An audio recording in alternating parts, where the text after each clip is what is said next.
নমস্কার, কেমন আছেন সবাই? এইচডি সুমনদীপা একটি ব্লগে আপনাদেরকে স্বাগত।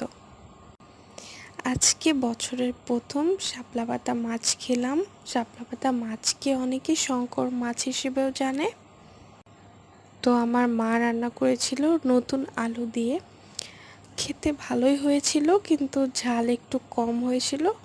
তো এর জন্য আমি সাথে কাঁচামরিচ দিয়েও খাচ্ছিলাম।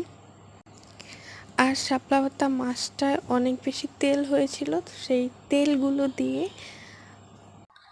বেগুন দিয়ে কলা পাতায় ভেজেছিল। তো এটাও খুব ভালো হয়েছিল খেতে। শাপলা পাতা মাছের তেলের একটা আলাদা একটা সেন্ট আছে, যেটা হচ্ছে নাকে খুব কড়াভাবে লাগতেছিল। তো ভালোই লাগতেছিল।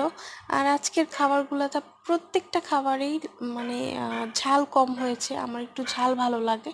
তো যাই হোক, সবাই ভালো থাকবেন, সুস্থ থাকবেন।